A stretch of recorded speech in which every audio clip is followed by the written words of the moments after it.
A man doesn't lose his charm as he ages. He doesn't lose it when the first wrinkles appear, when his hair thins, or when his physical shape isn't what it once was. A man loses his charm when he stops exuding invisible power. Invisible power has nothing to do with appearance. It has to do with presence. It's that silent strength you feel before you even see a face, that calm that fills a room even without words. It's what makes a man magnetic, even if he doesn't say anything. But most men, over time, lose it. And they don't even realize it. It happens slowly, not overnight. It happens when he begins to explain himself too much, to justify everything, to ask instead of choosing, to fear disappointing others. It happens when he begins to live more to be accepted than to be true. A man loses his charm when he stops looking at life with direction and starts looking around for validation. When his voice becomes hesitant. When every gesture is born of doubt. When he begins to ask permission to be himself. And there is nothing more invisible than a man who has lost his direction. Because masculine energy doesn't thrive on appearances, it thrives on center. A man who has a center may not say a word, yet he feels it. A man who has lost it can talk for hours, but no longer communicates anything. The fascinating man isn't the one everyone likes. He's the one who doesn't have to please anyone, because he stopped seeking approval. And the moment he stops seeking it, he begins to attract. Male charm doesn't come from arrogance, but from inner independence, from needing nothing to feel whole, from knowing that one's presence is enough. But in today's world, men are constantly pushed to forget this truth. Society wants them to be efficient, high-performing, compliant. They want them always connected, always available, always ready to react. And so they become empty. They become men who respond to everything, but no longer choose anything. Modern men are no longer dangerous, they are predictable. And what is predictable is not attractive, because charm comes from mystery. But mystery isn't a game of manipulation. It's inner distance, it's that small sacred space a man gives no one, where he keeps his calm, his direction, his truth. It's what makes the difference between an interesting man and one who begs for attention. When you lose that center, you lose everything. People stop respecting you, women stop trusting you, the world stops reacting to your energy, because you're no longer a pole, you're a leaf in the wind. And it's not a question of luck, genetics, or natural charisma. It's a question of inner strength. The man who exudes charm is the one who isn't afraid of silence, who doesn't fill every space with unnecessary words, who doesn't justify himself when he's misunderstood, who doesn't try to correct every mistake in the eyes of others, who doesn't constantly ask if it's okay like this. His strength is quiet. It doesn't need to be demonstrated. His calm is contagious. His presence brings order. A man loses charm when he forgets how to be alone, when he constantly needs approval, to be chosen, to be likable. And this makes him predictable. Nothing dampens magnetism faster than excessive availability. A man who is always available loses his aura, because what is always accessible loses value. It's not malice, it's a psychological law. Human beings desire what is not taken for granted. And a man who lives to be accepted becomes taken for granted. But a man who lives in harmony with himself, who doesn't chase, who doesn't beg, who chooses silence over explanation, who looks ahead instead of looking around, that kind of man becomes rare. And what is rare, inevitably, attracts. The loss of charm is not an aesthetic crisis. It's a spiritual crisis.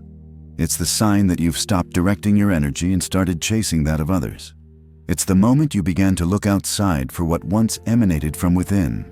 Every man can rediscover his invisible power, but he must stop asking himself what others want and start asking himself, what do I want? Not with the arrogance of control, but with the calm of awareness. Because the man who knows what he wants, who knows where he's going, who knows when to speak and when to keep quiet, immediately becomes magnetic again. Charm is nothing more than aligned energy. It's what happens when thought, word, and action all point in the same direction. It's the opposite of confusion. It's internal order that is perceived externally. That's why a charming man doesn't have to ask for attention. Attention comes to him. He doesn't have to explain his worth. His worth is felt. He doesn't have to prove anything, because his calmness proves it for him. When a man returns to peace with himself, everything changes. The body changes, the posture changes, the voice changes, the gaze changes. The world perceives him as a man who knows, and in an age of men who prove, he who knows wins. This is the starting point. Rediscovering invisible power doesn't require a miracle. It requires presence. It requires returning to your center, to that complete silence you'd forgotten, to that still point within you that needs no approval. Because charm isn't lost with age. It's lost with distraction. And it's rekindled with awareness. It's not time that turns you off. It's not routine. It's not even the woman who disappointed you. What turns off your magnetism are three subtle, imperceptible forces that slowly creep inside you until they take the light from your eyes. Three forces that make no noise, but that empty everything you touch. We'll call them by name: complacency, distraction, and the loss of inner tension. 1. Complacency, the trap of wanting to please. Every man starts out with fire in his eyes. As a young man, he doesn't seek to please. He lives, he does, he makes mistakes, he falls, he tries again. He doesn't calculate every gesture, he doesn't filter every word. He isn't afraid of disappointing. But then, with time, something changes. Learn that to avoid conflict, you have to say yes. Learn that to be accepted, you have to smile. Learn that to be loved, you have to be liked. And there, slowly, he fades away. The man who lives to please others becomes predictable. He becomes a caricature of himself. Without realizing it, he ceases to emanate power, because power is born from the rejection of dependence, and those who live to please are dependent on the opinions of others. Indulgence robs you of your essence. It takes away your sharp edges, your truth, your strength. It makes you easygoing, harmless, someone who never bothers, but who never leaves a mark. A man who can't say no is a man who has forgotten the value of his yes. Charm comes from limits, not from the absence of limits. It comes from knowing what you won't accept, what you won't allow, what you're not willing to negotiate. The world doesn't respect those who adapt. It respects those who stay. Every time you bend to please, you lose a piece of your spine. Every time you remain silent out of fear, your inner voice weakens. And when the inner voice fades, magnetism dies. Because magnetism is the echo of a man who doesn't betray himself. 2. Distraction, the poison of scattered attention. We live in an age of distracted men. The mind jumps from one stimulus to another, from a video to a notification, from a thought to a desire. And a man without attention is a man without direction. Distraction makes you lose intensity, because your energy follows where you place your gaze. And if your gaze is fragmented, your presence will be too. A woman immediately senses when your attention is full. She senses it in your tone, your breathing, the slowness with which you look at her. But today, almost no man truly looks anymore. The eyes are open, but the mind is elsewhere. And a man whose mind is elsewhere no longer has magnetism. He only has surface. Charm doesn't come from beauty.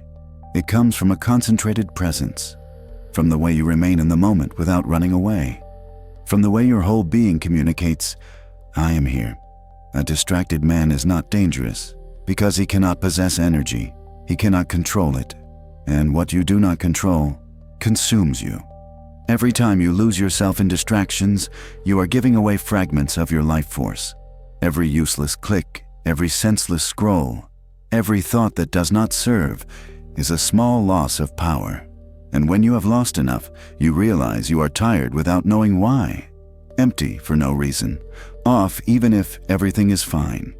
But the man who regains control of his attention becomes instantly charismatic, because concentration is condensed energy. And when you direct it at something or someone, that thing lights up. You don't need to change your appearance. You need to change your presence. A man who truly looks, who truly listens, who is totally in the moment, emanates a primal magnetism. because presence is power and attention is the purest form of love. 3. The loss of inner tension, the silent decline. The third force is the most dangerous, the loss of inner tension. It's what transforms a living man into a dull man without him realizing it. Inner tension is the force that keeps you alert, that pushes you forward, that makes you look at the world with hunger. It's the difference between a man who lives and one who survives. But over time, modern man loses tension. Too much comfort, too much routine, too much apparent security, and the mind, when no longer challenged, weakens.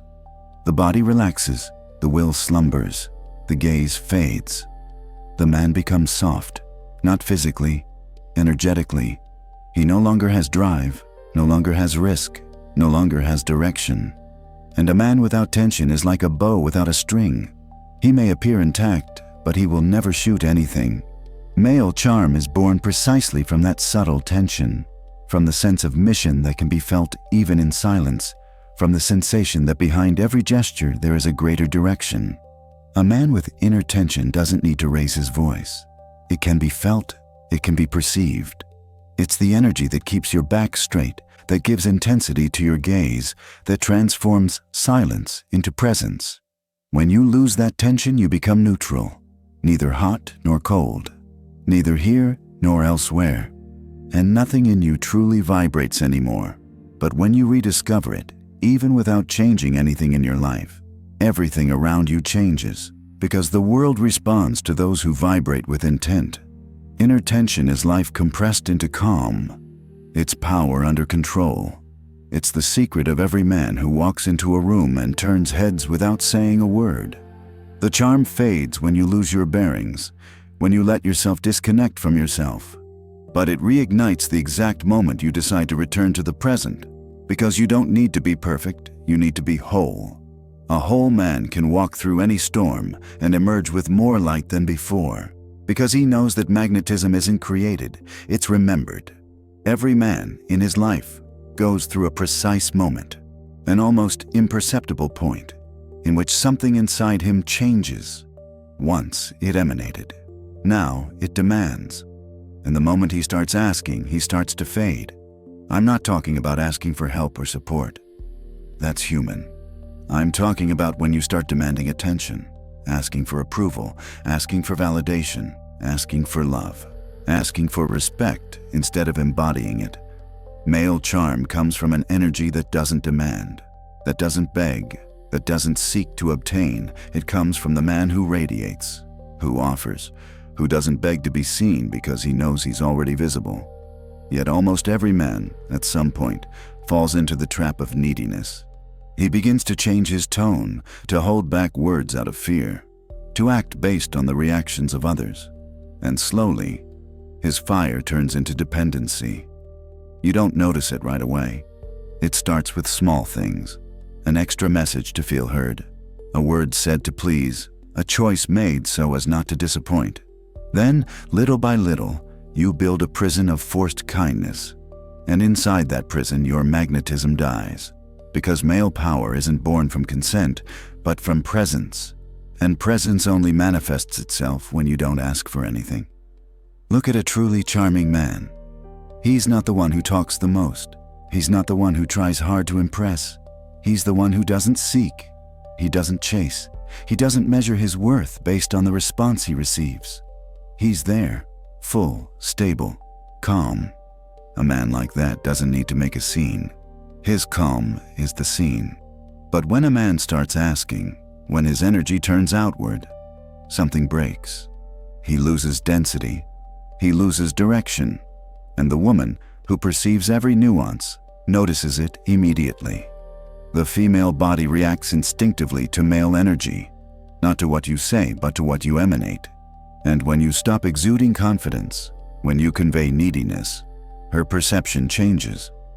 From attracted, she becomes bored. From curious, she becomes distant.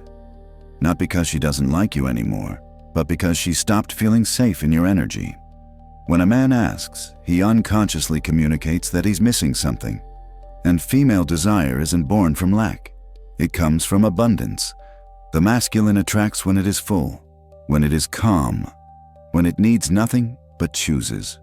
Because a man who chooses from a place of completeness is irresistible. He doesn't ask, "Do you love me?"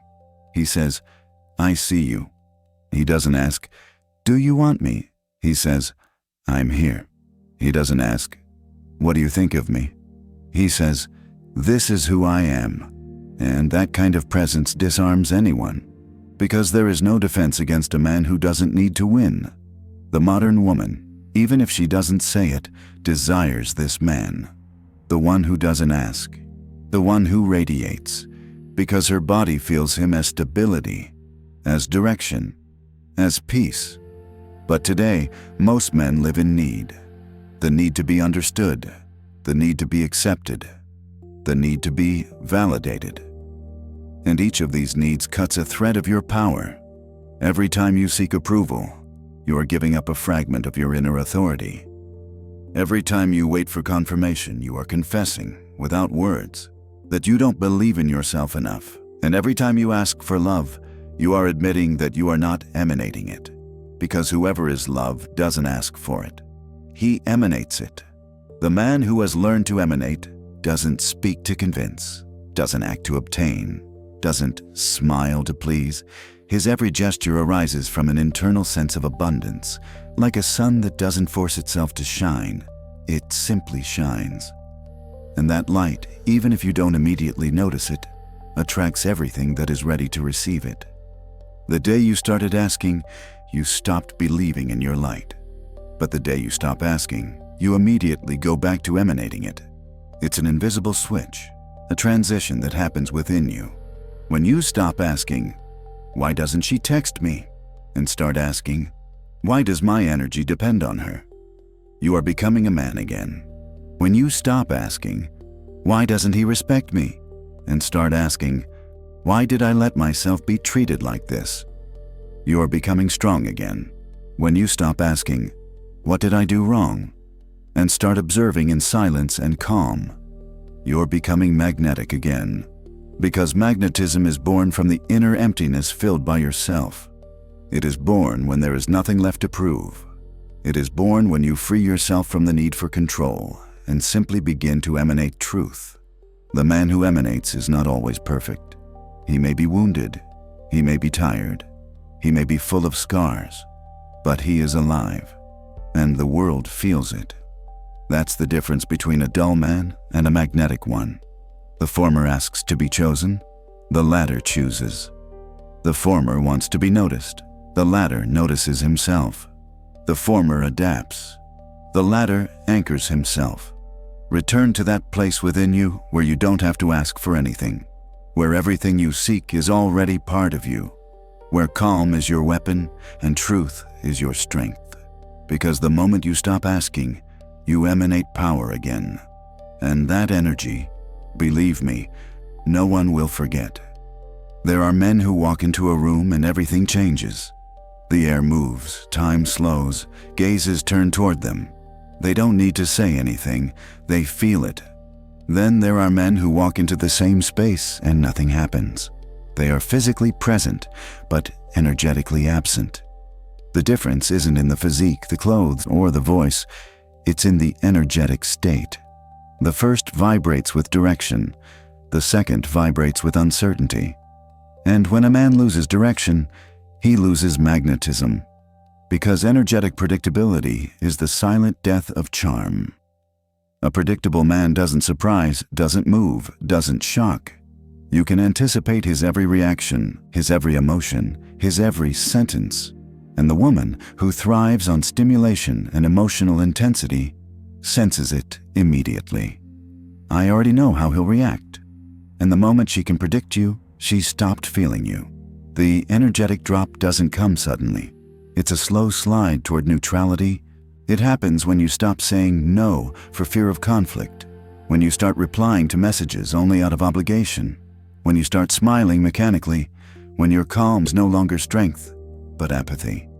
The world teaches you that predictability is a virtue, but in reality, for a man, it's poison. Because magnetism is born from vital movement, not from constant adaptation. When you become too good, too linear, too accommodating, your energy field flattens. And the moment your energy flattens, you no longer attract anything, not because you're worthless, but because you don't vibrate. The authentic masculine isn't static. He's intentional. He doesn't react randomly, but he doesn't become monotonous either. He's unpredictable in his calm. You know he's still, but you don't know how he'll move. You know he's present, but you can't anticipate his next move. And that little uncertainty, that aura of mystery, is what keeps the attraction alive. A predictable man is a dull man because he has lost the sense of risk. He no longer risks speaking his mind. He no longer risks remaining silent. He no longer risks choosing what challenges him. He takes refuge in the comfort zone of, that's okay. But nothing saps a man's charm like comfort. Charm is tension. It's the spark between who you are and who you're becoming. It's the flame that ignites when you expose yourself, when you put your truth on the line without fear of losing it. The predictable thrives on fear. Fear of making mistakes. Fear of losing. Fear of being judged. And so, day after day, he chooses safety over risk. But risk is the essence of virility. It's what makes a man alive. Look at a man who truly lives. His every gesture is decisive, but not rigid. His every glance has direction, but not haste. His every word has weight, but not effort. You can't predict it. You can only feel it. Because the magnetic man doesn't follow scripts. He follows energy. And authentic energy moves like a river. You never know where it turns, but you know it will always flow. When you become predictable, your life becomes flat. Not because events are missing, but because you are missing. You wake up, work, answer, sleep. You repeat, but you don't live. Your spirit slumbers, your voice empties, your body stops speaking, and everything in you begins to sound the same. Your presence loses rhythm, your mind loses contrast, your energy loses color. The masculine needs contrast to live, light and shadow, calm and fire, presence and distance. When everything in you becomes right and controlled, you are no longer a man. You are function. A man who wants to rekindle his charm must return to vibrating with intensity, not with anger, not with frenzy, but with the awareness of being dangerous in the right way. Dangerous not because he destroys, but because he doesn't allow himself to be manipulated. Dangerous not because he shouts, but because his silence weighs. Dangerous not because he seeks conflict, but because he doesn't fear it. This is the opposite of the predictable man. He's the man who can remain immobile for an hour, yet every second next to him vibrates with energy, because even in silence, he exudes direction. Predictability is the absence of intensity, and the lack of intensity is the true old age of man. The years don't matter. What matters is how much you are still capable of surprising yourself. Every time you react automatically, every time you respond out of habit, every time you say yes without feeling, you are killing part of your vital energy. But every time you break the rhythm, every time you act as the center, every time you surprise even yourself, you are resuscitating your charm. A woman doesn't fall in love with the perfect man. She falls in love with the living man, with the man who disorients her calmly, who displaces her with simplicity, who isn't always where she imagines him. A living man isn't predictable because he doesn't pretend to be. He doesn't act, he doesn't copy, he doesn't follow patterns. Live in truth, and truth in a world of masks is the most magnetic act there is. Rediscover your inner unpredictability, not to become theatrical, but to return to vibrant. Make your calm alive, your silence full, your gaze unpredictable. Because the day you stop surprising the world stops responding to you. Many men today believe they are calm, but in reality they are dull. They believe they are peaceful, but in truth, they are passive. They confuse silence with peace, slowness with wisdom, neutrality with strength. And in trying to appear stable, they have simply stopped vibrating. True calm is not the absence of fire. It is controlled fire. It is the restrained tension that does not explode, but directs. It is power that remains under control. It is not the absence of emotion. It is the mastery of emotion. A calm man is not one who feels nothing. He is one who feels everything, but does not let himself be overwhelmed. He is like a deep river. On the surface it seems calm, but underneath the current is alive, constant, unstoppable. The passive man, on the other hand, is still water. It does not flow. It does not create. It does not challenge. It does not impact. And in the long run, everything stagnant begins to stink. This is why many women today shy away from seemingly calm men. Not because they want drama, but because they don't want energetic death. They want a man with a living calm, not a dull calm. A calm man inspires trust. A passive man generates disinterest. One communicates stability, the other communicates apathy. The problem is that modern society has robbed men of the ability to embody masculine tension. It has trained them to be docile, predictable, kind at all costs. But a man without tension, without inner fire, becomes invisible, because the masculine, in its essence, is movement. It is direction. It is penetration of reality. Masculine calm is the highest form of movement. It is not immobility. True calm is born of strength, not fear. It is saying, I could destroy, but I choose to build. I could react, but I choose to respond. I could scream, but I choose to watch. It is not weakness, it is governance. When a man is calm, his presence becomes a blade. It cuts without wounding. It penetrates without violating. It transforms without explaining. Passivity, on the other hand, is renunciation. It is not choosing. It is accepting everything. It is saying it's okay, even when it's not okay at all. It is a subtle form of cowardice disguised as wisdom. Many men say, I don't react. But what they call calm is often resignation. And resignation is toxic because it kills dignity, extinguishes desire, and erases identity. True calm, on the other hand, ignites. It ignites the mind. It ignites the voice.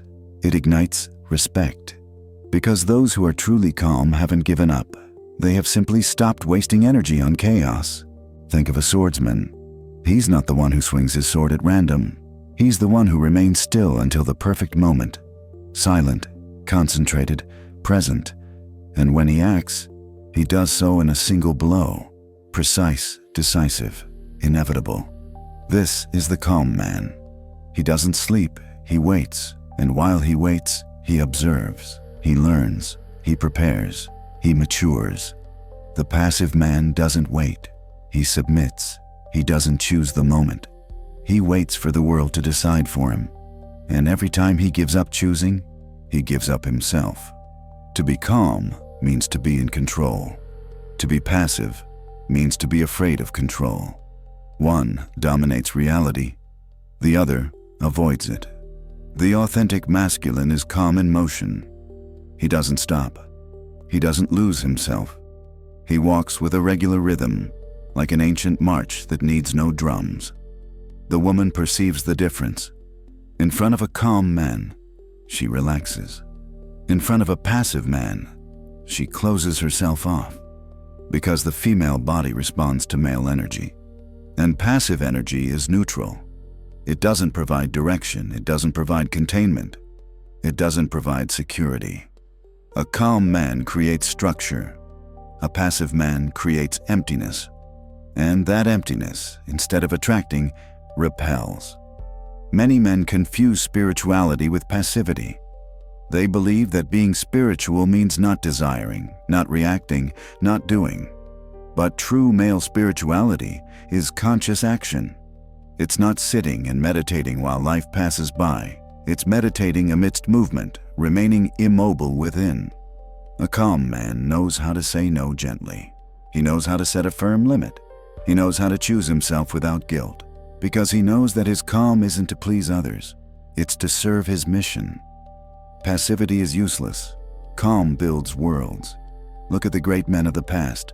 They weren't impulsive, but they weren't neutral either. They had that presence that comes from self-control. not from renunciation. They didn't shout, but when they spoke, no one dared interrupt. This is what modern man has forgotten, that calm is power only when supported by strength. Without strength, it's just weakness in disguise. Here's the rule you must never forget. Calm without boundaries is renunciation. Calm with boundaries is authority. Do you want to be charming again? Stop being too good. Stop saying it doesn't matter. Stop letting everything slide for fear of losing someone. Because every time you let go, you're losing yourself.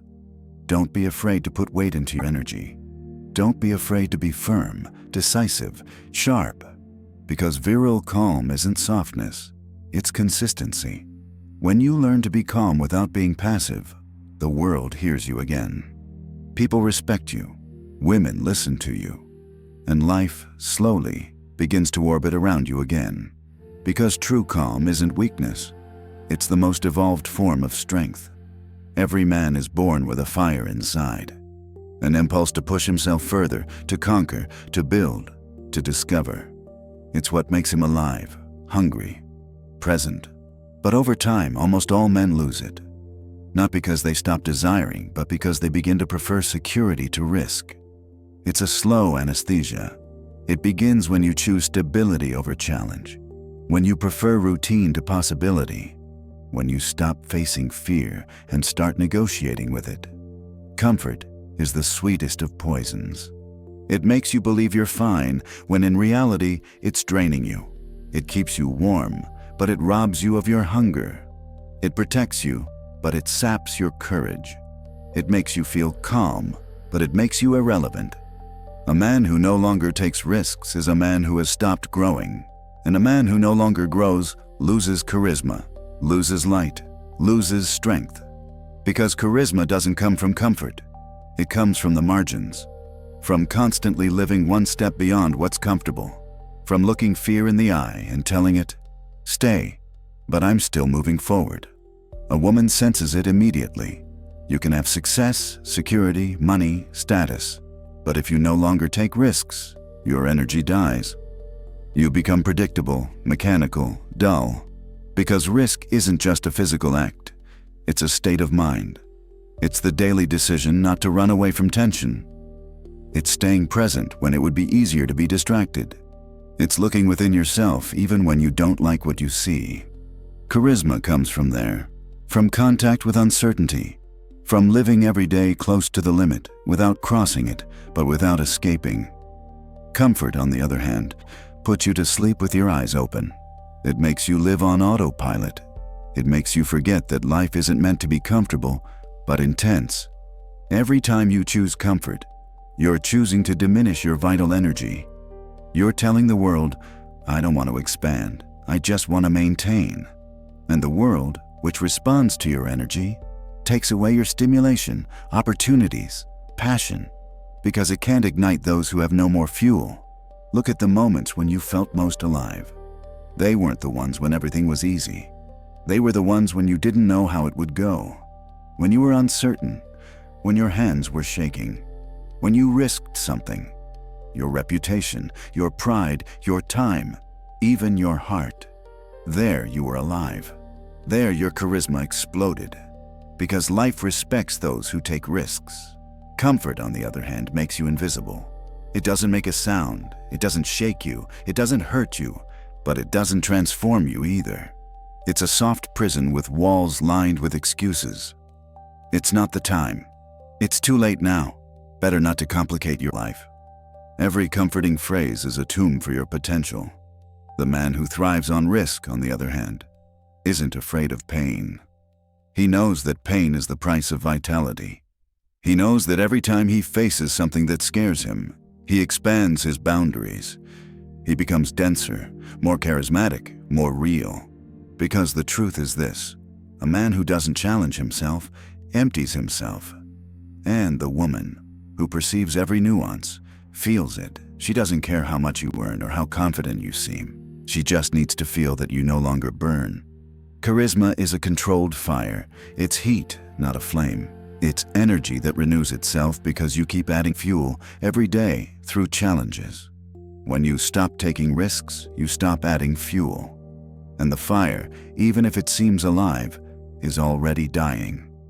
Many men today no longer take risks in their lives. They don't risk telling the truth. They don't risk having a difficult conversation.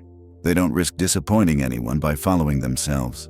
They live protected behind screens, habits, emotional comfort zones.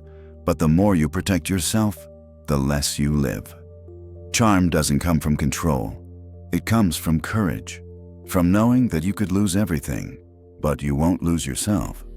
This is the difference between a dull man and a magnetic man. The former avoids risk.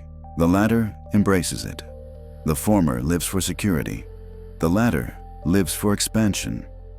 Security is a slow death. Expansion is life. A fascinating man isn't someone who has everything under control. He's someone who, even in chaos, remains present, who doesn't seek certainties but meaning, who doesn't run away from trials but transforms them into power. Every time you choose risk over comfort, the world respects you back, because risk is the universal language of power. Comfort, on the other hand, is the dialect of fear. And fear, if you nurture it too much, becomes habit. And habit, if you mistake it for peace, becomes slavery. Do you want to be magnetic again? Start taking risks again. Risk saying no, risk changing, risk staying alone to be true, risk failing, but never risk not trying. Because a man who no longer takes risks has already lost everything that makes a man fascinating. The light in his eyes, the rhythm in his breathing, the sense of direction in silence. And the day you stop taking risks, you don't age. You fade away. A man without purpose is like a lighthouse turned off. He may be beautiful to look at, but he no longer guides anyone. He doesn't illuminate. He doesn't orient. He's of no use. And when a man is no longer of use, when he no longer feels he has a mission, his charm fades. Not because he loses value in the eyes of others, but because he no longer vibrates from within. Purpose is what keeps your energy alive. It's what gives direction to your calm, weight to your silence, intensity to your gaze. It's what transforms your existence from survival to presence. But today, most men have stopped having a purpose, or rather, they've stopped looking for one. They've allowed themselves to be hypnotized by the daily urgency, by bills, by messages, by schedules, by screens. They've replaced meaning with productivity, and they believe that filling themselves with commitments equates to having direction. But that's not the case. You can be busy all day and not make a single step forward. You can do 1,000 things and get nowhere, because it's not the amount of movement that creates magnetism. It's clarity. When you know who you are, when you know what you're building, your energy changes. Your every gesture becomes slower, heavier, deeper. Your every silence takes on meaning. Your every word stops being noise and becomes direction. Women sense this instinctively. They don't need you to tell them your plans or dreams. They feel it. They sense that you're going somewhere. They sense that you don't stop at the first obstacle. They sense that your life has a path. And that energy attracts them because it makes them feel safe. Not because of what you have, but because of who you are. Because an authentic purpose is a form of inner stability. It's saying, I know where I'm going, and it doesn't matter if I'm just getting started today. Purpose keeps you centered, and a centered man is always fascinating. Because he doesn't get lost in the details. He doesn't let himself be destabilized by rejection, silence, or judgment. He has a north within himself that doesn't depend on anyone. But when you lose your purpose, everything collapses. Your energy dissipates, your presence weakens. People stop looking to you as a point of reference. And you begin to feel empty, not because you're missing something, but because you lack direction towards something. Lack of purpose is the root of all male anxiety. It's the reason so many men feel inadequate despite having a good life. Because purpose isn't a title, it's not a gain, it's not an achievement. It's an internal current that pushes you to grow, to become, to expand. When you lose it, the slow but inexorable descent into indifference begins, not in the eyes of others, but in your own. Stop appreciating yourself, Stop respecting yourself. Stop feeling that strength that kept you upright even in the worst moments. A purpose doesn't just motivate you. It reminds you who you are. When your mind is confused, purpose realigns you. When your energy is low, purpose reignites it. When the world rejects you, purpose keeps you upright. And above all, when you love a woman, purpose keeps you from losing yourself in her. Because one of the most common mistakes men make is making a woman their purpose. But a woman isn't a purpose. She's an amplifier. If you have a purpose, she amplifies it. If you don't, she consumes it. When a man makes a relationship the center of his existence, his energy changes direction. It no longer emanates. He begins to beg, to react, to chase. He becomes a satellite instead of a sun, and the magnetism instantly goes out. Purpose is the gravity that keeps everything in orbit. Without it, everything floats in chaos. A man with a purpose doesn't need to shout it. He doesn't need to proclaim it. He transmits it with his calm. He demonstrates it with his perseverance. He's the one who wakes up early even when he shouldn't, who builds even when no one is looking, who doesn't waste time complaining because he's busy creating. And that kind of discipline becomes charisma, because discipline isn't rigor, it's directed power. A man with a purpose becomes magnetic because he has no time to lose himself. His every gesture is calibrated. His every movement makes sense. And the world perceives him as different, even if it can't explain why. Purpose restores your fire. It makes you heavy again. It makes you dangerous again in the noblest sense of the word. Someone who can't be manipulated because he already has something greater to pursue. And the truth is this: people don't follow the man who speaks well. They follow the man who knows where he's going. If today you feel you've lost your charm, that you've become invisible, don't ask yourself, what am I missing? Ask yourself, what am I building? Because magnetism doesn't come from what you possess, it comes from what you're creating. And a purpose, even a small one, is the flame that can reignite everything. The world doesn't need more comfortable men. It needs men with direction. Men who walk even when they can't see the finish line. Men who don't ask permission to exist. Men who wake up every day knowing there's something sacred to protect, to defend, to embody. Rediscover your purpose. Not the perfect one, but the true one. The one that makes your stomach tense. The one that makes your hands tremble and your eyes sparkle. Because the day you rediscover it, not only does the world look at you again, you look at yourself again. The body speaks before the mouth, always. It's the first language we learn and the last we forget. And the world, especially the female world, listens to it long before words. A man can say whatever he wants. He can choose perfect sentences, gentle tones, intelligent words. But if his body isn't aligned with what he says, no one will truly believe him, because the body never lies. And a man's body always tells its deepest truth. When a man is centered, it shows. He doesn't need to move much. He doesn't need to raise his voice. His posture, his breathing, his way of being in space convey calm, direction, strength, not because he pretends to have them, but because he is. Authentic masculine energy isn't shown, it manifests. You can recognize it by small details, by the slowness with which he speaks, by the firmness of his gaze, by precision of his movements. Every gesture is measured but not stiff. Every word is calibrated but not artificial. The magnetic male body doesn't move to occupy space, but to contain space. It doesn't invade, but expands. It doesn't seek to impress, but to convey confidence. A woman, faced with a present male body, doesn't need him to say anything. Her nervous system responds on its own, because calm, directed, and coherent energy makes the female body feel safe. And security, for a woman, is the prelude to desire. When a man is out of alignment, his body betrays everything. He may smile, but his gaze trembles. He may say, everything's fine, but his shoulders are hunched. He may appear confident, but his breathing is short and nervous. And the woman senses it instinctively, like an animal sniffing out falsehood, because the body is vibration. And vibration doesn't require makeup. Many men think that charm is a matter of aesthetics, that it's enough to dress well, exercise, and pay attention to details. But the body isn't just muscle. It's a message. And that message always says one thing. This man is connected to his core. Or, this man is lost. Look at a truly charismatic man. His body has no superfluous movements. He doesn't gesticulate excessively. He doesn't speak to fill in the air. He doesn't do anything more than what's necessary. And yet, his every gesture captivates. His every gaze holds.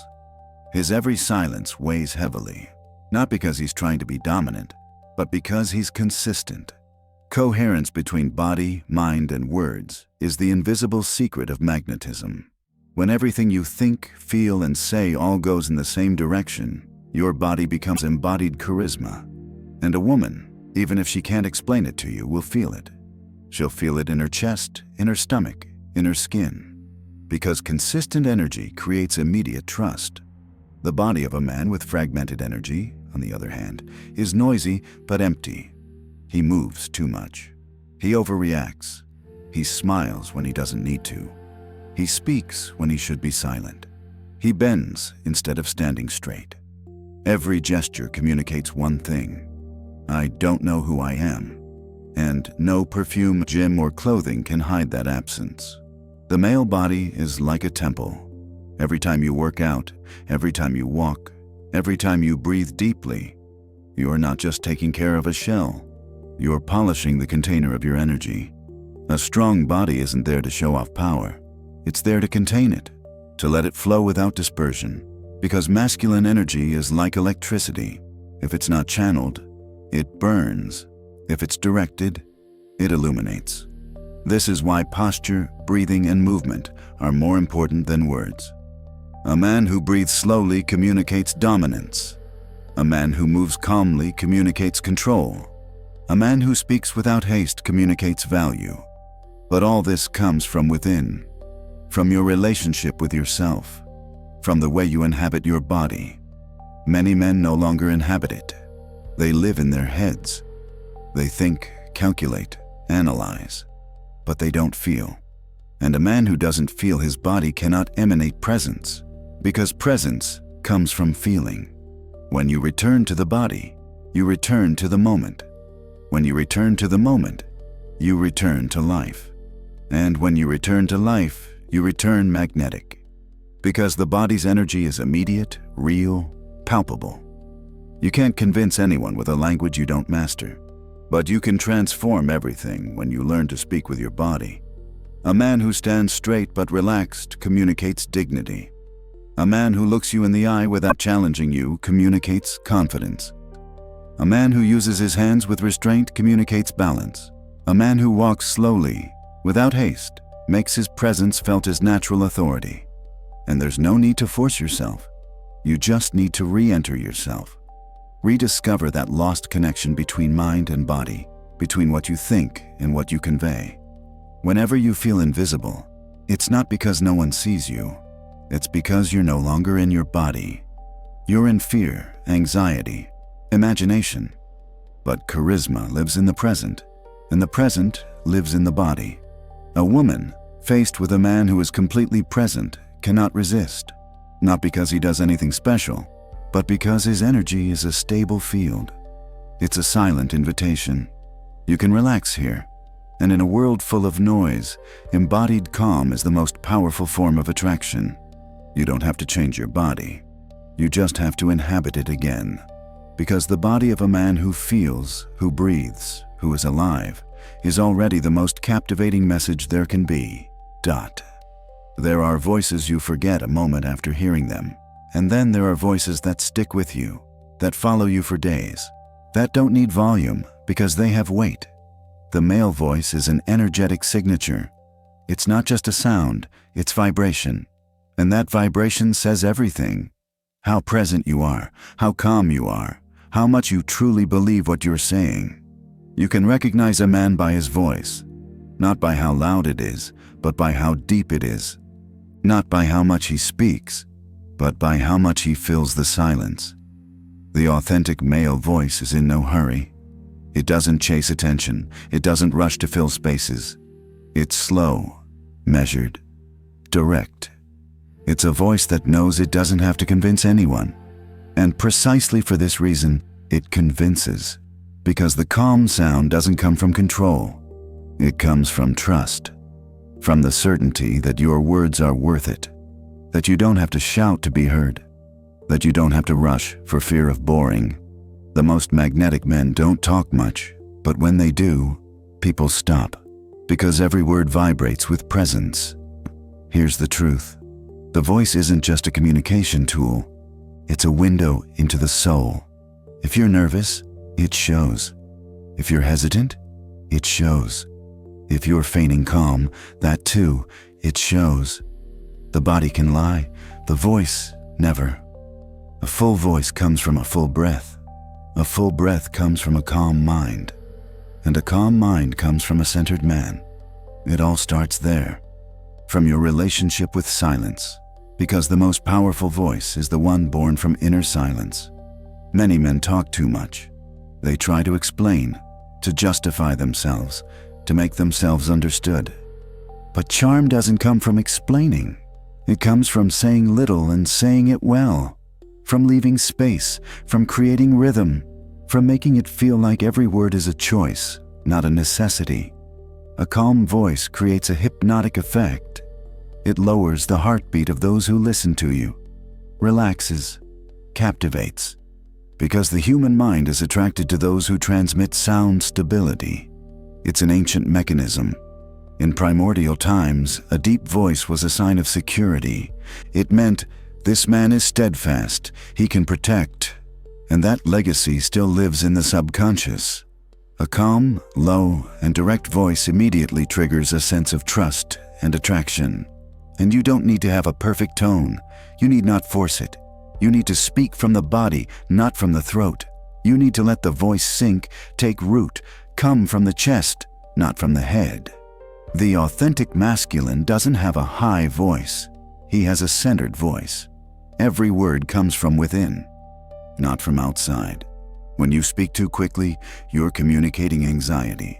When you speak too softly, you're communicating fear. When you speak too much, you're communicating need. But when you speak calmly, you're communicating power. The silence between sentences is what creates magnetism. Because in silence, the other person feels your energy. That's where the voice breathes, that the message is engraved. A charming man doesn't interrupt. He listens. And when he speaks, he doesn't respond to fill, but to direct. His voice doesn't try to win, it leads. Every word is a choice, not a reaction. Every pause is intentional, not hesitation.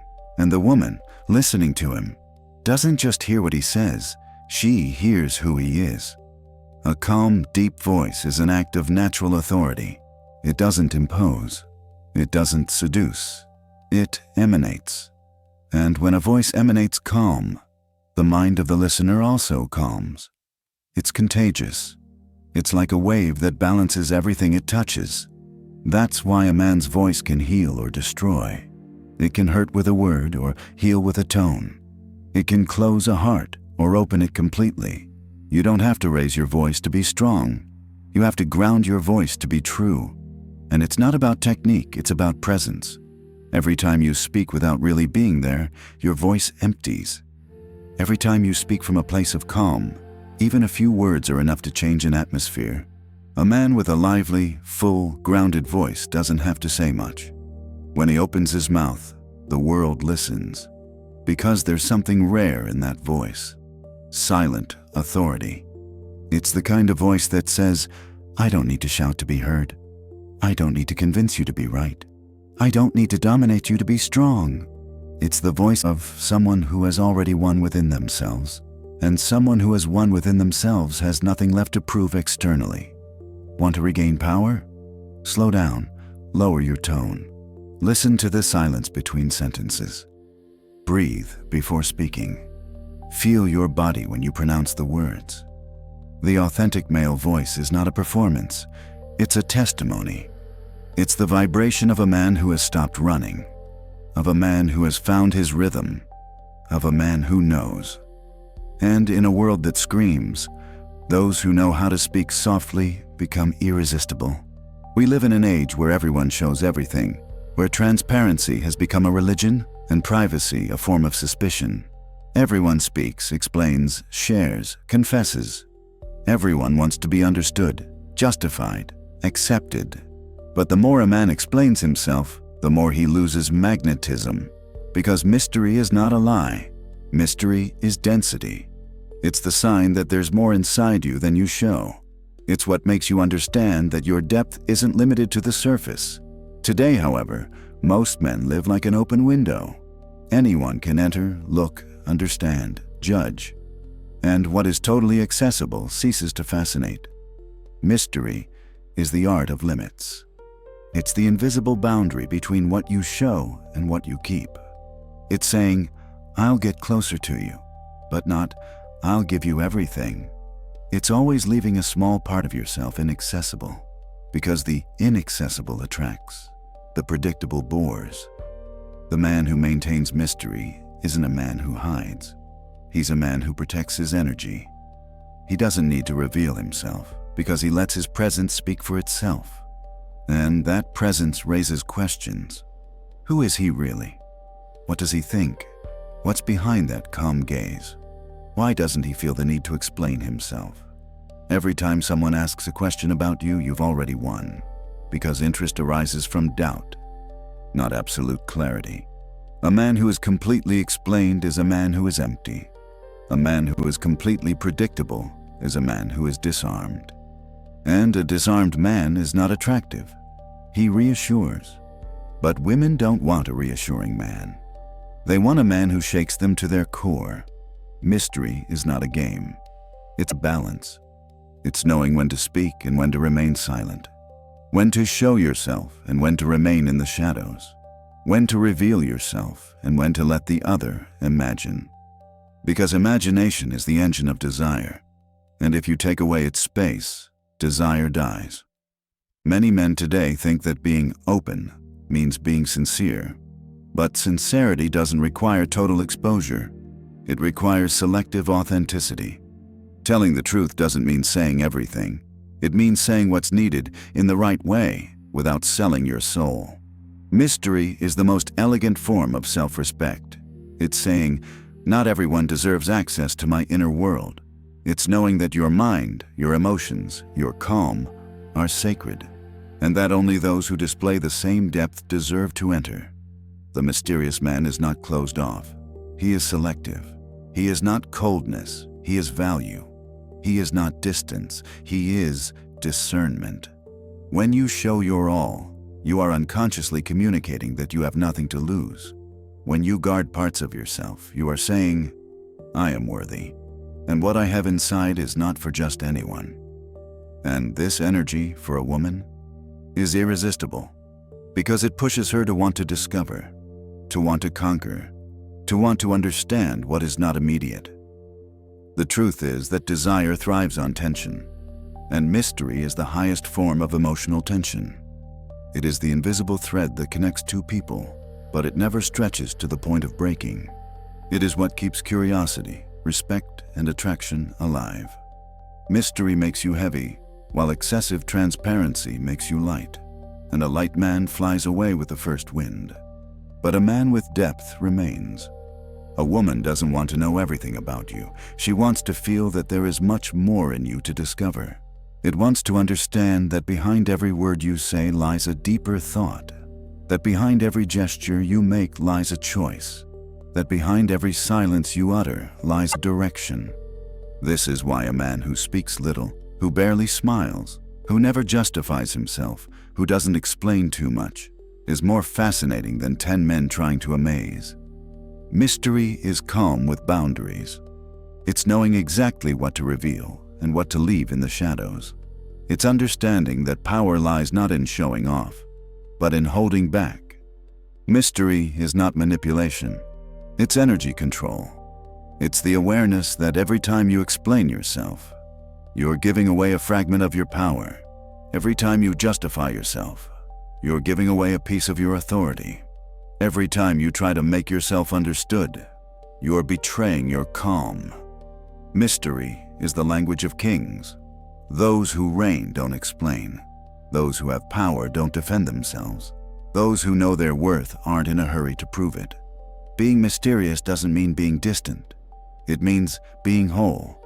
It means that even if people look at you, they can never say they've seen you completely. And this, today more than ever, is what separates an interesting man from a forgettable one. Rediscover your mystery. Stop saying everything. Stop sharing every thought, every emotion, every detail. Let something remain yours alone. Let the world observe you without being able to read you completely. Because a man who lets himself be deciphered too quickly loses the right to be discovered. And in life, as in love, there is nothing more fascinating than a mystery that can be sensed but never possessed. There is a strength that requires no muscles, that is not measured in theatrical gestures or perfect sentences. It is the silent strength of self-control, the most subtle, the most feared, the most respected. A man who masters himself must not dominate anyone else. His mere presence commands respect, not because he demands it, but because he radiates it. Invisible discipline is what distinguishes an ordinary man from a man who embodies authentic power. It is not made of rigid rules, but of constant awareness. It's the ability to say no when everyone would say yes. It's the strength to wait when everyone else is reacting. It's the clarity to stand still while the world explodes.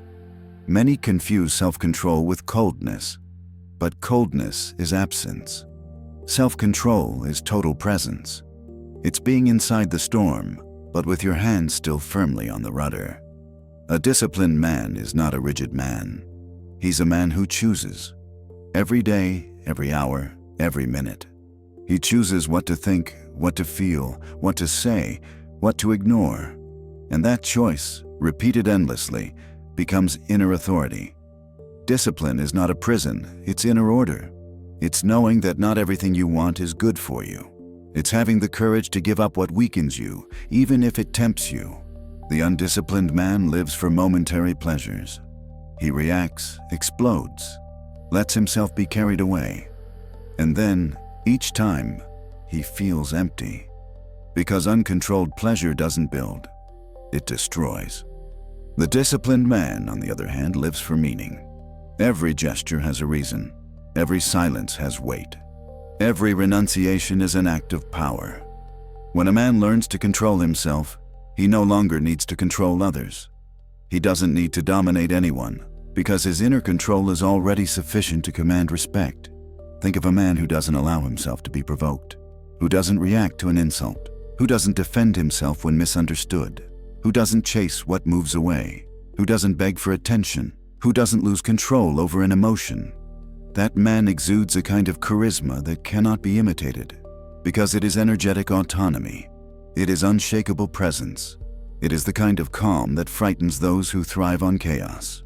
Invisible discipline is invisible to the superficial, but those who are sensitive perceive it. It's in the way you walk, the way you respond, the way you wait. It's in that slowness that communicates dominance, in that patience that makes you understand that nothing can move you unless you want it to.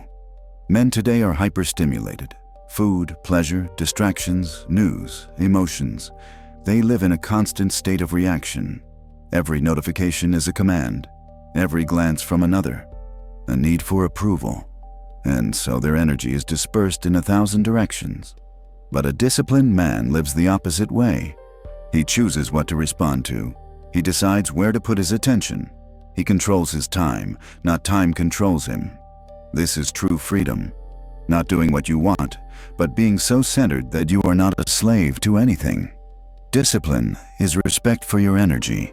It is knowing that every impulse immediately satisfied weakens you a little, and that every impulse subdued strengthens you. A woman senses this immediately. Faced with an undisciplined man, she loses confidence. Faced with a man who knows how to restrain himself, she relaxes.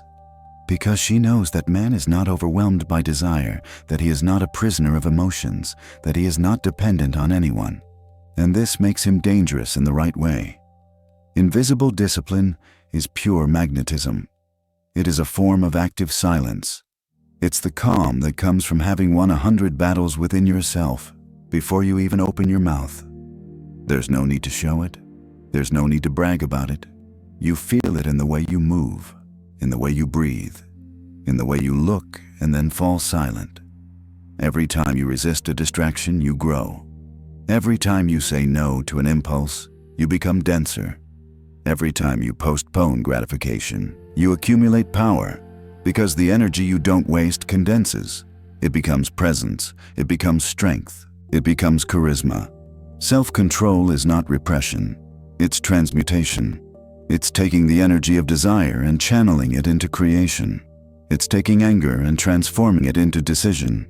It's taking fear and using it as direction. Invisible discipline is what makes you a man who is difficult to read, impossible to manipulate, and effortlessly charming. Because contained energy emanates power, and silent power doesn't need to be declared. It's felt, it's feared, it's respected. Being disciplined doesn't mean living without emotions. It means not being dominated by them. It means knowing that every emotion is a wave, and you are the ocean. That every thought is a visitor, and you are the house. That every temptation is a test, and you are the keeper of the door. When you learn this, you no longer become perfect. You become imperturbable. And in a world that reacts to everything, the man who doesn't react becomes a legend. There are men who speak to be noticed, and men who remain silent to be heard. The difference is everything. The modern world pushes you to speak, to express yourself, to comment, to explain. It tells you that if you remain silent, you are weak, that you must make yourself heard, defend your opinion, justify every gesture, every emotion. But the truth is the opposite. The more you speak, the less weight your words carry. The more you explain, the less authority you have. The more you react, the less strength you communicate. Silence is not empty. Silence is power. It is a space charged with presence. It is the invisible blade that cuts through the noise. A man who knows how to remain silent never loses control, because he who masters silence masters himself. And he who masters himself must not dominate anyone. Silence is the highest test of inner strength, because it requires trust. Trust that there's no need to react, that there's no need to explain, that time, reality, and your calm will do all the work. When a man is silent, whoever stands before him must fill the void. And that void weighs heavily. It brings out the truth. It reveals the intentions of others. It's the most refined form of command. Women sense it immediately. Faced with a man who talks too much, they get distracted. Faced with a man who knows how to remain silent, they concentrate. Because silence creates tension, and tension creates attraction. You don't speak to convince. You don't speak to please. You speak when necessary. And when you do, the words become stronger, more weighty, more memorable. Silence is the language of the strong, of men who don't need approval, of men who don't seek consensus, of men who trust their own energy more than their own words. The voice can lie, the body can pretend, but silence always reveals the truth, because only those who are at peace with themselves can bear the weight of silence. Silence is not escape. It is choice. It is knowing that not everything deserves an answer, that not every provocation requires a reaction, that not every question deserves an explanation. The man who answers everything loses authority. The man who chooses when to respond becomes unpredictable, magnetic, respected. In silence, the world reveals its nature. Those who seek attention find themselves nervous. Those who live by words become impatient. Those with ulterior motives betray themselves. And you still observe. And you see everything. Silence is a lens that magnifies reality. The more you remain silent, the more you feel. The more you feel, the more you understand. And the more you understand, the less you need to speak. Modern man fears silence because in silence he hears himself. And what he hears frightens him, because he discovers how much noise his mind makes. he discovers how many fears govern him. He discovers how often he speaks only to cover the void, but that void is sacred. It is the space where true strength is born, where you feel your energy returning, where the mind stops racing and the heart begins to beat to the rhythm of the essential. Silence doesn't make you distant. It makes you present. It is the weapon of men who don't let themselves be overwhelmed. It is the sign of those who have learned to endure waiting. Because every unsaid word is a grain of power preserved, and every grain preserved becomes charisma. Deep calm is born from silence. Respect is born from silence. True attraction is born from silence. Because silence, when full of energy, is more seductive than any speech. A silent man is not boring. He is enigmatic. He is the one who leaves sentences hanging, who watches instead of explaining, who listens instead of reacting. And that way of being creates a space around him that everyone wants to inhabit, but few can understand. Silence is not passivity. It is restrained intention. It is the arrow that remains taut on the bow. It is power preparing for movement. It's energy that's ready but controlled. Every time you manage to remain silent in the face of chaos, you're building strength. Every time you manage to remain silent in the face of provocation, you're demonstrating authority. Every time you choose not to explain yourself, you're protecting your mystery. Because those who explain too much lose their appeal. Those who remain silent retain power. The world will tell you you need to communicate more, but true power isn't in saying things. It's in deciding what not to say. Be selective with your words as with people. Speak little, but speak with precision. Every word must be a clear shot, never a random sound. And when you don't know what to say, remain silent. Because a dignified silence is worth more than 1,000 confused words. Over time, your silence will become your signature. They'll recognize you for what you don't say, for the calm you convey, for the trust you effortlessly inspire. And that kind of respect, the kind born of silence, is the hardest to gain and the most impossible to lose. The world today is designed to distract you. Every sound, every notification, every movement around you is designed to steal the most precious thing you have, your attention. And when you lose your attention, you lose your presence. And when you lose your presence, you lose everything. Because presence is the invisible foundation of charisma. It's what makes a man magnetic, even if he says nothing. It's the energy that transforms his calm into power, his slowness into authority, his silence into strength.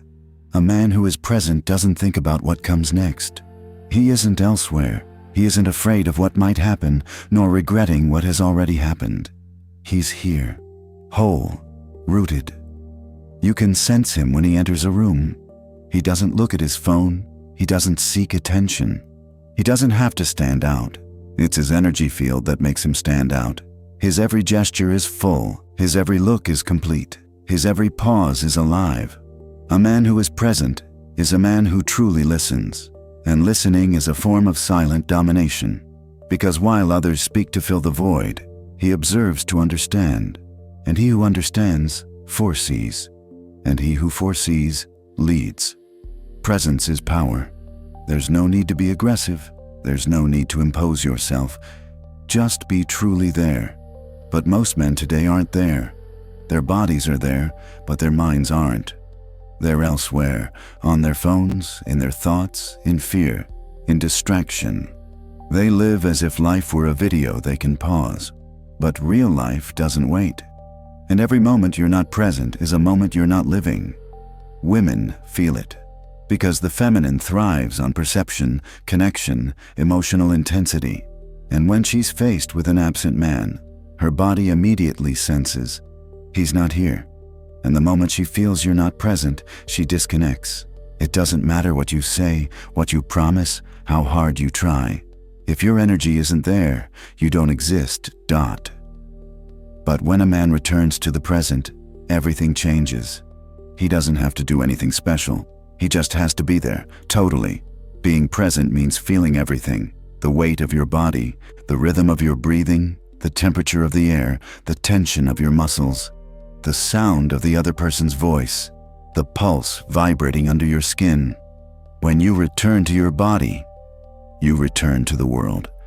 And when you return to the world responds to you again. Presence is natural magnetism, because a calm mind exudes security. A grounded body exudes stability, and total attention creates deep connection. You can't pretend to be present. You can pretend to be kind, intelligent, funny, but presence, not that. You either have it or you don't. And if you don't have it, no technique will save you, because presence isn't something you do. It's something you are. A man who is present doesn't lose control because he isn't projected into the future. He doesn't get agitated because he doesn't have to protect the past. He is here, and only here. And from this here, every word, every gesture is born with real power. Presence is the purest form of authority, because those who are present are impossible to manipulate. They don't react. They don't let themselves be carried away. They observe, understand, decide. And the woman, faced with that energy, feels a profound relief, because finally before her, she has a man who doesn't need to rush, a man who doesn't need to pretend, a man who is there. And this being there is more powerful than 1,000 well-spoken sentences. Presence is the opposite of fear, because fear lives in the future and presence lives in the present. Every time you return to the moment, fear dissolves, because the body is not afraid. Fear is an invention of the distracted mind. Do you want to rediscover your charm? Practice being there, without doing, without running away, without distractions. Look into his eyes, breathe deeply, feel. When you learn to truly be in each moment, time slows down. The noise subsides, your voice becomes fuller, your energy becomes denser, and everything you say or do takes on a power others can't explain.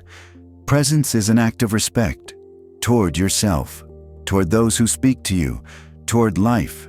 It's the difference between reacting and responding, between living and surviving, between existing and being. Returning to presence isn't difficult, it's just uncomfortable, because it forces you to really look at yourself, to feel the emptiness you fill with distractions, to stand naked before the truth. But that's where strength is reborn.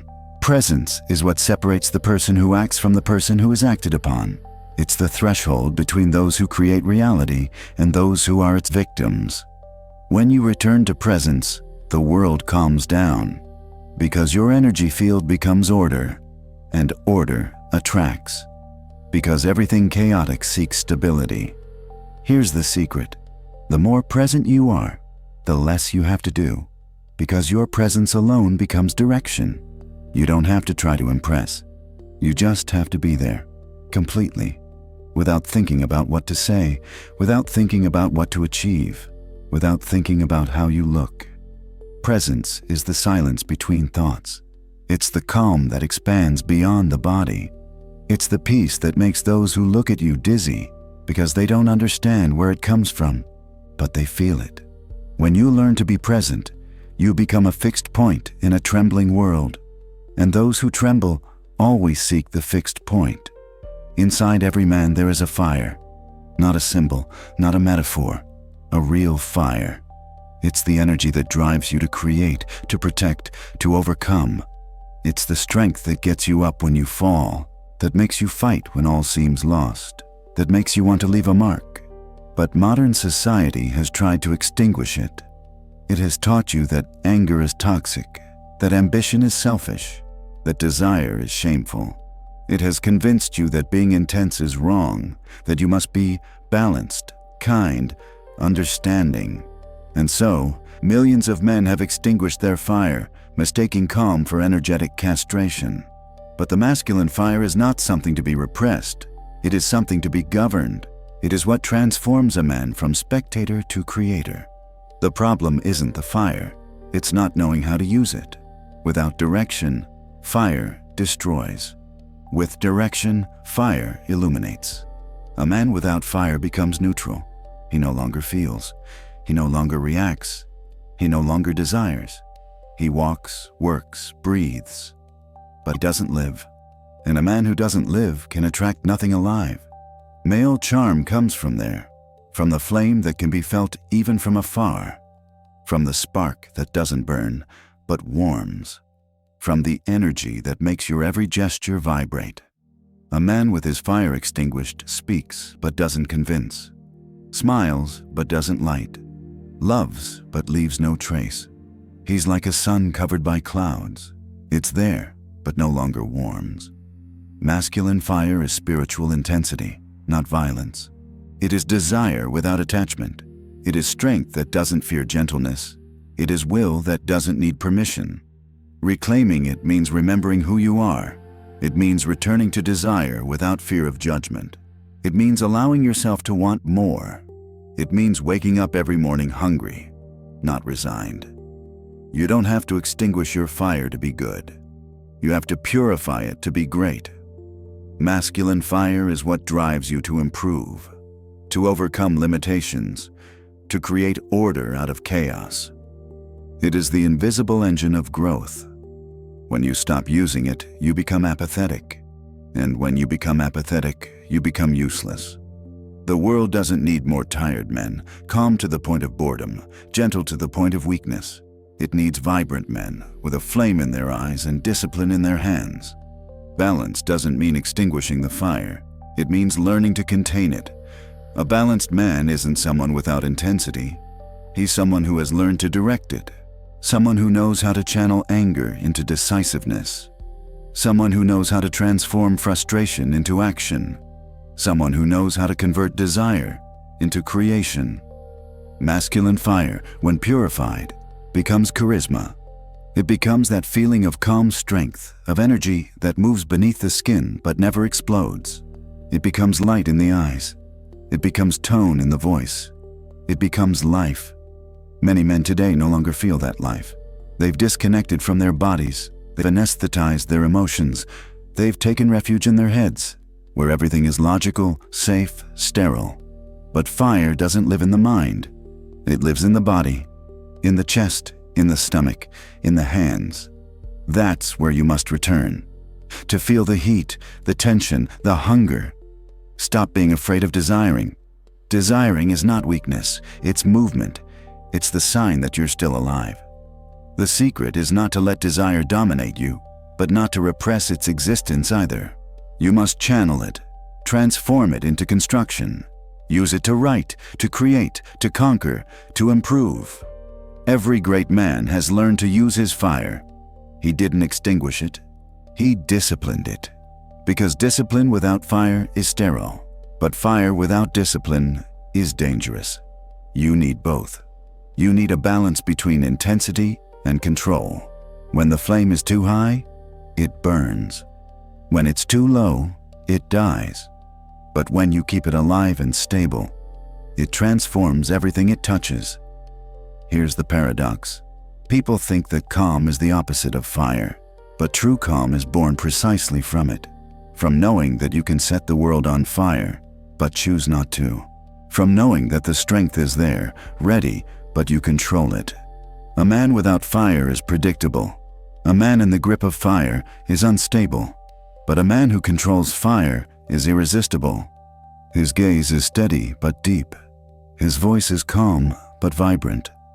His body is relaxed but ready. It's a controlled tension, a compressed energy that everyone feels but no one understands. And that energy is what creates attraction, respect, power. It's not about becoming aggressive. It's about coming alive again. About stopping holding back your power for fear of disturbing. About stopping apologizing for being intense. About stopping pretending that neutrality is a virtue. Authentic masculine energy is controlled passion. It's the storm that obeys the captain's mind. It's the fire that knows when to burn and when to shine. When you rediscover your fire, you don't become louder. You become more present.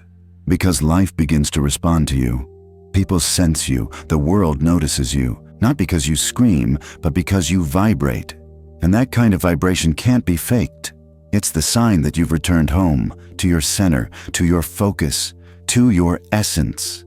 Not everyone deserves your time, not everyone deserves your attention, and above all, not everyone deserves your energy. A man who respects everyone equally actually respects no one, not even himself. Because respect, when blind, becomes weakness. It becomes a lack of discernment. It becomes an elegant way of saying, I don't know how to choose who I am and what I'm worth. The man who wants to please everyone ends up losing everyone's respect, because those who have no boundaries become accessible to anyone. And what is accessible to anyone loses value. Selective respect is not arrogance. It's energetic intelligence. It's knowing that every encounter, every conversation, every glance is an invisible exchange of energy. And if you don't learn to be selective, you'll end up emptying yourself. There are people who elevate you and people who drain you. There are conversations that nourish you and conversations that empty you. There are relationships that expand you and relationships that diminish you. The man who respects himself knows the difference. He respects those who demonstrate consistency. He respects those who speak little and act a lot. He respects those who bring order, not chaos. He respects those who keep their word. He respects those who respect their time. But he doesn't spend a single second trying to convince those who thrive on confusion, trying to explain himself to those who won't listen, trying to justify himself to those Mars who only want to provoke. Selective respect is a form of silent leadership. It's telling the world with deeds, my energy is sacred, and I give it only to those who honor it. Many men believe that being good means being available to everyone. But goodness without discernment becomes self-sabotage. You don't have to be available. You have to be intentional. Because every time you open a door at random, someone will come in just to steal your attention. Selective respect is born from a simple principle. Don't waste the sacred. Your time, your peace, your attention are sacred. And those who don't respect them don't deserve to have them. The man who respects himself isn't harsh. That's clear. It's not cold. It's defined. It's not detached. It's selective. When you learn to select, your energy changes. You become more present, more focused, more magnetic. Because you stop scattering, you stop seeking approval, you stop explaining yourself, and everything you stop giving uselessly comes back to you as strength. Selective respect is the heart of charisma, because charisma isn't just charm, it's also scarcity. People respect what they can't have right away. What requires attention, time, patience. When you don't give yourself to everyone, you become desirable. When you don't react to everyone, you become respected. When you don't explain yourself to everyone, you become mysterious. Not everyone deserves a response. Not everyone deserves an explanation. Not everyone deserves your forgiveness. Not everyone deserves your contact. And this doesn't make you bad, it makes you free. Because the man who wants to be good to everyone is actually a slave to the image others have of him. The man who knows how to say no, on the other hand, is master of his own world. Selective respect is an invisible boundary. You don't explain it. You don't defend it. You live it. People feel it. They feel they can't push too far, that they can't talk to you as they please, that they can't use your time as if it were their own. And that feeling creates natural authority, because those who know how to respect themselves teach others how to treat them, without ever telling them. Selective respect doesn't come from ego, it comes from value. It's saying, I've worked too hard on myself to give my time to someone who doesn't know what to do with it. It's the rule of mature masculine energy. The stronger you become, the more you narrow your circle, not out of isolation, but out of protection. The lion doesn't hang out with the pride. He walks alone, but when he appears, everyone respects him. Not because they know him, but because they sense his selective nature. Whenever you feel drained, ask yourself, who am I giving my energy to? Whenever you feel frustrated, ask yourself, who am I trying to understand? Who will never actually understand me? And whenever you feel the need to react, remember, true power is choosing where not to react. Be kind to those who deserve it. Be distant with those who confuse. Be available to those who demonstrate. Be invisible to those who underestimate you. Selective respect is the key to silent self-esteem. It is the ability to not lower your frequency to meet those who are not ready to rise. And when you learn this, something magical happens. Your energy purifies, your life simplifies, and your charm explodes. Because people sense that you are not seeking anything, but that everything you have is worth conquering. There is a point in every man's life where he stops chasing and begins to reign. Not in the external sense, not over the world, not over others, but over himself. It's the moment he understands that true conquest is not what you achieve, but what you become. Being a king isn't about dominating. It's about governing your own energy. It's about knowing that whatever happens outside cannot touch what you've built inside. The king doesn't react. He observes. He decides. And his decision is always firm, silent, definitive, because it doesn't come from the need to win, but from the clarity of knowing who he is. Inner mastery is the culmination of this entire journey. It's what happens when you stop seeking approval, when you're no longer afraid of being alone, when you no longer need to explain anything to anyone. A man reaches that point only after navigating chaos, after losing, after being ignored, misunderstood, betrayed, after seeing his own certainties crumble and discovering that despite everything, he still stands. There, the king is born, not in applause, but in silence, not in success, but in testing, not in control, but in presence. Inner mastery isn't built in a day.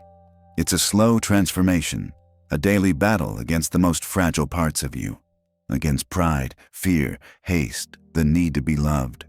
It's victory over yourself, over that voice that tells you to react, over that fear that pushes you to run away, over that insecurity that makes you doubt your worth. A man who masters himself can no longer be dominated by anything. Not by people, not by money, not by desire, not by ego. Inner mastery is spiritual independence. It's knowing that everything you lose on the outside can be rebuilt on the inside, that no one can take away your calm if you don't give it to them, that no one can extinguish your fire if you keep feeding it. The man who has reached this state doesn't need to prove himself. He doesn't compete. He doesn't justify himself. He doesn't seek revenge, because he has understood that power is not about winning over others, but about winning over oneself. The king doesn't talk about himself. He walks, and others speak for him. He doesn't impose. Yet, when he enters a room, the atmosphere changes. It's not magic. It's a sovereign presence. Every man can become king again. But first he must cross the desert of confusion. He must stop seeking salvation in women, in money, in recognition. He must look in the mirror and ask himself, if I took everything away, who would be left? The answer to that question is the beginning of kingdom. Being a king does not mean being perfect. It means being whole. It means no longer depending on anything to feel stable. It means having a purpose that does not change, a calm that does not falter, a dignity that does not bend. The king is he who has learned to say enough. No more compromises that empty him. No more relationships that diminish him. No more situations that force him to be less than he is. The king does not beg for love. He inspires it. He does not demand respect. He embodies it. He does not try to convince. He is convincing. And this is not because he is perfect, but because he is present. Because he has returned to his center and understood that everything he was seeking outside was already within. Inner mastery is not a spiritual achievement. It is a return to the purest normality, being yourself without fear, acting in alignment with what you feel, saying no without guilt, saying yes without hesitation, loving without dependence. The king does not live in the past. He does not chase the future. He walks in the present as if it were his home. Every step is intention. Every word is law. Every silence is direction. His energy is not noisy. It is dense. It is calm, but unshakable. It is the calm of one who has nothing left to lose, because he has already found himself. And that calm is contagious. People sense it. They approach him without understanding why, because true strength is not shown, it is felt. But beware, inner mastery is not isolation. It is not closing oneself off from the world. It is opening oneself to the world, but from a place of complete control. It is loving without losing one's center. It is giving without exhausting oneself. It is living without attachment. A king does not need to demonstrate power. He is power, not because he dominates, but because he is not moved by anything. Every man who wants to be reborn must return to this image within himself, that of the king seated calm, present, with a straight back, with a steady gaze, with silence that's worth 1,000 words. He doesn't move to react. He moves to choose. And when he chooses, he does so with the confidence of someone no longer afraid of losing. Because the king has already lost everything. And despite everything, he remained standing. Here's the deepest truth. No one will ever give you the crown. You build it yourself, piece by piece, decision by decision, silence by silence. Every time you choose calm over reaction, you are building your crown. Every time you set boundaries without anger, you are strengthening your throne. Every time you act with dignity and not ego, you are raising your kingdom. Returning to the king is not an event, it's a journey. And every day you get closer, every time you choose yourself. The king doesn't conquer the world, he conquers himself. And when he does, the world inevitably begins to orbit around him. Because inner mastery is the highest form of power. It's the one no one can take away from you. You can't lose it in a crisis. You can't sell it for approval. They can't steal it from you. It's yours and yours alone. It's the fire you've learned to contain, the calm you've learned to build, the dignity you've learned to defend. And when you get there, you no longer need to seek love for it to become love. You no longer need to seek respect because you are respect. You no longer need to seek power because you are power. The king is not proclaimed. He is recognized. And once you recognize him within yourself, no one can ever make you forget who you are. Because you can lose everything. You can lose money, your position, your woman, your home. But if you don't lose your inner mastery, you have lost nothing. Because from there, you can rebuild everything. And this is absolute freedom, knowing that you are the source. Not circumstances, not destiny, not people. You. The return to the king is not an ending. It's a beginning. It's the rebirth of the man who doesn't explain himself, doesn't beg, doesn't implore. He walks in silence, with fire in his eyes and calm in his heart. And the world inevitably bows